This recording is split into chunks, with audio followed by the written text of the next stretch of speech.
Bonjour à tous, dans cette vidéo, on va faire quelque chose d'un peu plus différent que d'habitude. Je vous parlerai des méthodes que j'utilise, de conseils supplémentaires que j'ai reçus, et enfin, je vous donnerai un exemple sur comment vous pourrez utiliser tout ça concrètement. Comme d'habitude, si vous voulez aller directement vers une partie spécifique de la vidéo, les timestamps sont dans la boîte de description. Et si vous voulez voir plus de contenu comme celui-ci et que vous n'êtes pas déjà abonné à la chaîne, faites-le. Alors, en médecine, on a beaucoup d'informations à apprendre en relativement peu de temps. Pour pouvoir le faire, il faut trouver une méthode efficace. Alors, mon premier conseil est celui-ci. Essayez différentes méthodes et trouvez celle qui marche pour vous le plus tôt possible.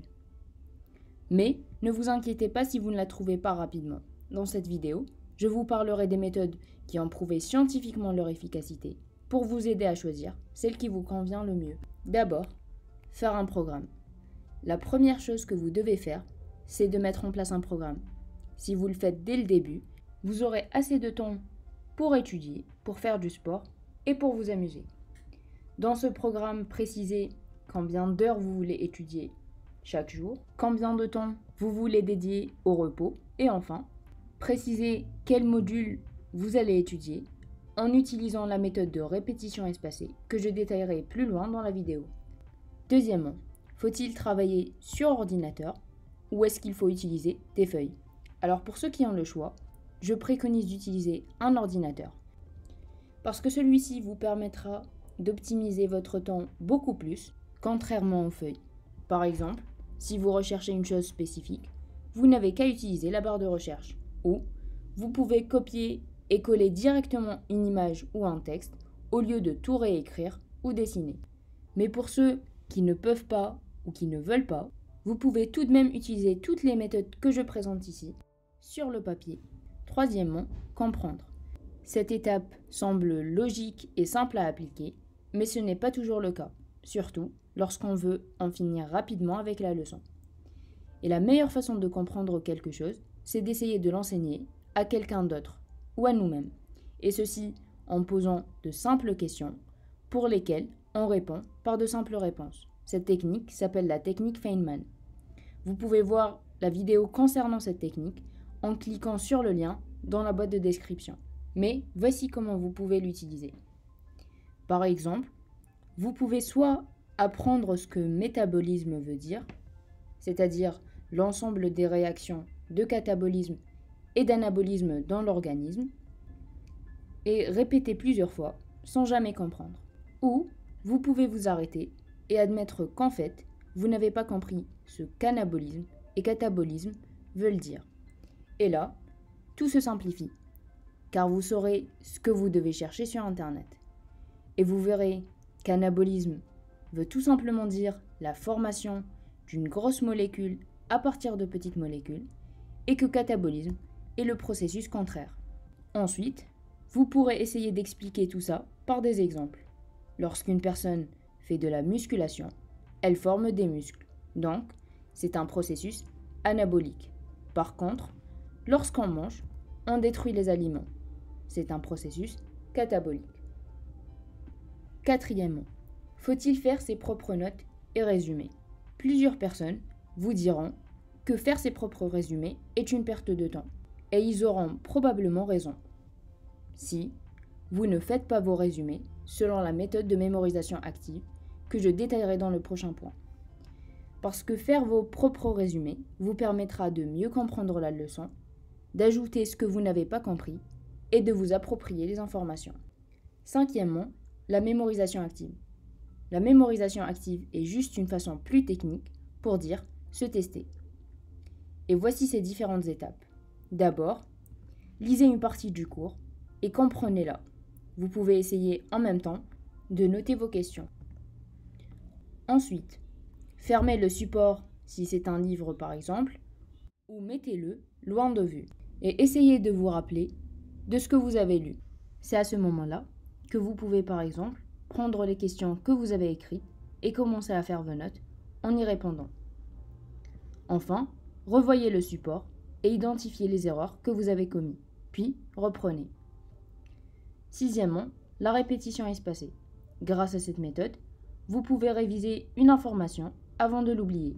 Par exemple, si vous apprenez une information aujourd'hui, théoriquement, pour ne pas l'oublier, vous devriez la répéter un jour après, 4 jours après, une semaine après, puis 2 semaines après. Mais cela dépendra aussi de la difficulté du module. Pour vous rappeler des jours de révision, vous pouvez soit le noter sur un calendrier standard sur votre téléphone, mais vous pouvez aussi utiliser l'application Notion. Je ferai une vidéo sur cette application prochainement. Septièmement, les QCM.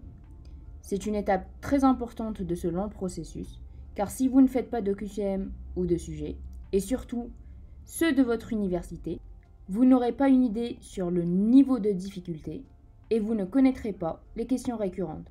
Donc faire au moins 5 QCM par jour vous permettra de faire presque toutes les questions de l'université avant l'examen. Si vous trouvez des informations que vous n'avez pas vues auparavant, créez des cartes Anki. Celle-ci est une autre application gratuite pour les ordinateurs et les appareils mobiles Android, mais elle est malheureusement payante pour l'iPhone et l'iPad.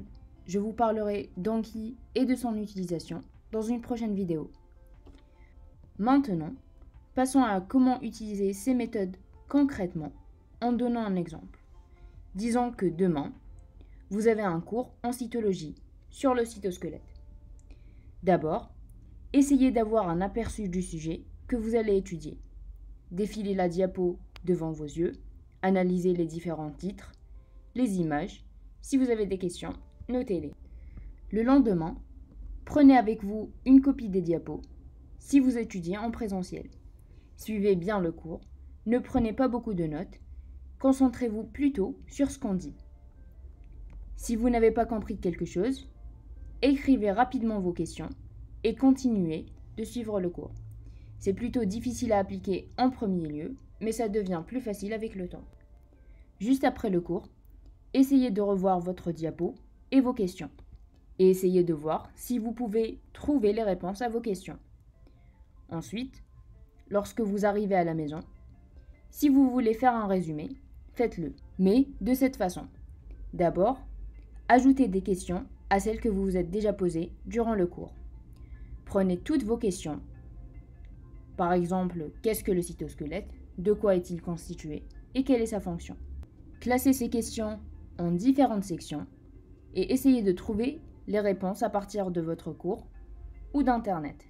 Par exemple, regroupez toutes les questions qui concernent la définition du cytosquelette ensemble, ensuite toutes celles qui concernent ses constituants ensemble, etc. Essayez de mettre le plus d'images possible en valorisant celles de vos cours. Mais si vous trouvez des schémas plus faciles sur Internet, utilisez-les. Bien sûr, ce processus peut ne pas marcher avec tous les modules de la même manière. Mais essayez toujours de connaître le but du cours. Ensuite, essayez de l'organiser selon votre raisonnement. Donc ce résumé sera dès lors la source de vos informations. Vous n'aurez plus besoin de revenir vers votre cours. Ensuite, vous pouvez, si vous le souhaitez, noter toutes vos questions sur Notion. Vous pouvez aussi créer des cartes Anki à partir des plus importants schémas de vos cours.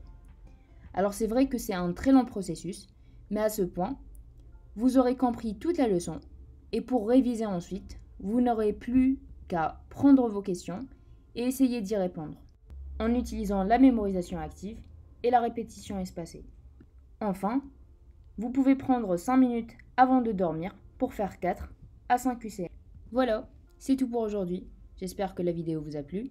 Si vous avez des questions, n'hésitez pas à les mettre dans les commentaires et à la semaine prochaine.